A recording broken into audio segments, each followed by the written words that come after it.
Zee 24 तास एक पाऊल पुढे। वांद्र्यातून पुढची बातमी आहे। वांद्र्यामध्ये होंडा अकॉर्ड या गाडीने 5 जणांना उडवल्याची घटना घडलेली आहे। या अपघातात 2 जण ठार झालेले आहेत। खार पोलिसांनी चालक मेहबूब याला ताब्यात घेतलेला आहे। वांद्र्यात लिंक रोड जवळ अमरसन्स जवळ हा अपघात घडलेला आहे। लिंक रोड जवळ अपघात घडलेला आहे। अमरसन्स इथं हा अपघात झालाय। या अपघातामध्ये होंडा अकॉर्ड या गाडीने 5 जणांना उडवलेलं आहे आणि त्यामध्ये 2 जणांचा दुर्दैवी मृत्यू झालाय।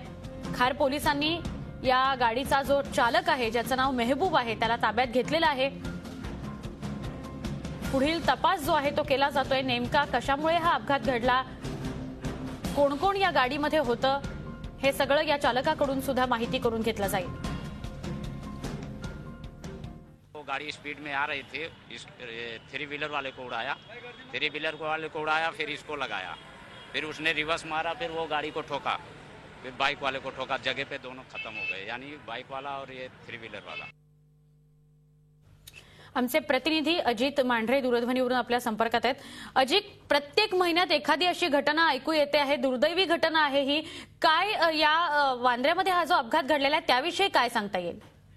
सुवर्णा, या संपूर्ण प्रकरणामध्ये जो ड्रायव्हर आहे, होंडा अकॉर्डच्या गाडीचा ड्रायव्हर आहे, त्या ड्रायव्हरने आज सकाळी साधारण सुमारे 8:30 वाजता बँड्रा लिंक रोडवरती हा ऍक्सिडेंट केलेला आहे। सुरुवातीला त्याने एका बाईकवाल्याला उडवलं आणि तो ऍक्सिडेंट झाल्यानंतर तो अक्षरशः घाबरला आणि त्याने रिव्हर्समध्ये जी गाडी घेतली, रिव्हर्समध्ये त्याने खूप जोरात गाडी घेतली आणि त्यात मागे रिक्षावाला होता, त्या रिक्षावाला देखील त्याने उडवलं।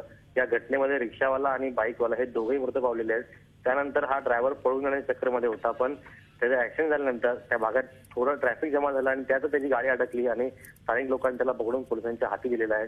ड्रायव्हर नेमका दारू पिलेला आहे का तो नशेमध्ये आहे याचा तपास पोलीस करतायत।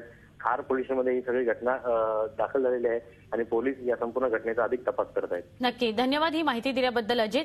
आपण पाहिलं ही जी गाडी आहे या गाडीमध्ये हा एकटाच व्यक्ती होता जो गाडी चालवत होता, गाडीचा मालक, आणि त्याने एका बाईकवाल्याला आधी उडवलं आणि त्यानंतर रिव्हर्स घेताना मागे असलेल्या रिक्षाला त्याने उडवलेला आहे। यामध्ये दोघांचा मृत्यू झालेला आहे। अधिक तपास सध्या पोलीस करत आहेत। झी 24 तास एक पाऊल पुढे।